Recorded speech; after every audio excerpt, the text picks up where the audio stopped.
किसी ने बड़े कमाल की बात कही है कि अंदाजे से ना नापिए किसी इंसान की हस्ती, अक्सर ठहरे हुए दरिया गहरे हुआ करते हैं। एक बार एक प्रोफेसर अपनी क्लास में स्टूडेंट्स को एक कहानी सुना रहे थे। तो कहानी इस प्रकार की थी कि एक समुद्र में बड़ा जहाज जा रहा था, बहुत सारे यात्री उस पर सवार थे। अचानक से एक एक्सीडेंट होता है, दुर्घटना होती है और जहाज जो है खराब हो जाता है। जहाज का कप्तान अनाउंस करता है, कैप्टन अनाउंस करता है कि सारे यात्रियों को फटाफट से खाली करना होगा क्योंकि ये डूबने वाला है। लाइफ बोट जो है उन पर सवार होने के लिए लोगों की भीड़ लग जाती है। लोग जो है तैयार होते हैं कि बस हमें मौका मिल जाए। लगभग सारे यात्री सेफली किनारे तक पहुंच भी जाते हैं, रेस्क्यू टीम्स भी आ जाती हैं।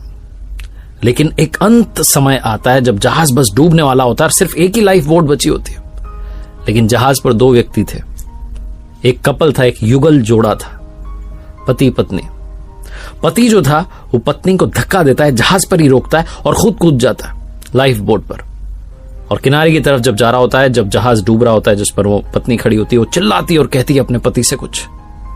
तो प्रोफेसर ने अपनी कहानी बीच में रोक करके बच्चों से पूछा कि क्या लगता है, क्या कहा होगा।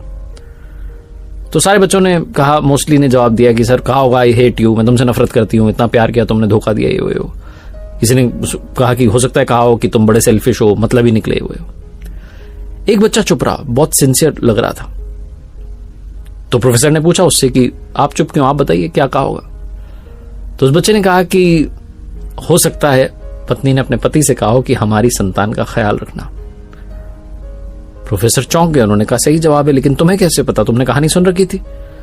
उस लड़के ने कहा नहीं सर, मैंने कहानी नहीं सुनी हुई थी। मेरी बीमार मां भी जब अपने जीवन के अंतिम क्षणों में थी तो मेरे पिता से ही कहा था कि हमारे बच्चे का ख्याल रखना। प्रोफेसर दुखी, उन्होंने कहा कि आपकी बात सही है, जवाब सही है आपका। यही कहा उस पत्नी ने अपने पति से कि हमारी संतान का ख्याल रखना। प्रोफेसर ने कहा लेकिन कहानी भी बाकी है। उन्होंने कहानी आगे बढ़ाई, उन्होंने कहा कि वो जो जहाज था उस पर जो महिला बची थी, वो जहाज बस डूब गया, उस महिला की मौत हो गई। जो पति था वो किनारे पर आ गया, घर पहुंचा, वहां उनकी बेटी थी। उस छोटी बच्ची का लालन पालन किया, उस संतान का पालन पोषण किया, उसे पढ़ाया लिखाया, उसका विवाह करवाया। और समय का चक्र है, उस व्यक्ति की भी जान चली गई, उसकी भी मौत हो गई। जो बेटी थी वो एक दिन अपने घर पर मायके में आई हुई थी और घर की साफ सफाई कर रही थी, सामान जो है सारा देख रही थी।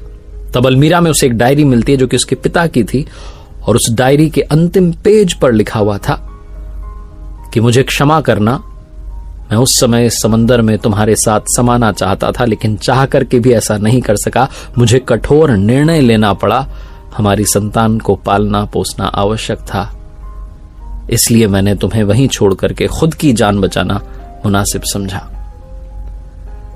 मुझे मालूम था कि तुम बीमारी से ग्रस्त हो, कुछ दिनों में वैसे भी तुम ये दुनिया छोड़कर जाने वाली थी। ऐसे में मुझे ये कठोर निर्णय लेना पड़ा, वरना मेरा यकीन मानो मैं तुम्हारे साथ समंदर में उसी पल समा जाना चाहता था। तुम्हारे बिना मेरे जीवन का कोई अर्थ नहीं है। बच्ची जब ये पढ़ रही थी तो रोती चली जा रही थी। कहीं ना कहीं उसके मन में चलता था कि पिता ने मां को वहां के लिए क्यों छोड़ दिया, लेकिन उस दिन उस क्षण उसे समझ में आया कि पिता ने ऐसा फैसला क्यों किया था। इस जीवन में बहुत सारी बातें सही गलत से ऊपर है। बहुत सारी बातें बहुत कॉम्प्लेक्स्ड होती हैं, बहुत जटिल होती हैं, जिन्हें समझ पाना बड़ा मुश्किल होता है हमारे लिए। और हम में से काफी लोग बस तुरंत रिएक्ट कर देते हैं, बात बोल देते हैं, सोचते नहीं, विचार नहीं करते, इमीडिएटली रिएक्शन देते हैं। आप ऐसे करते रहेंगे तो लोगों को खोते रहेंगे। प्रतिक्रिया देना बंद कीजिए, लोगों को जज करना बंद कीजिए, लोगों से प्यार करना, मोहब्बत करना शुरू कीजिए।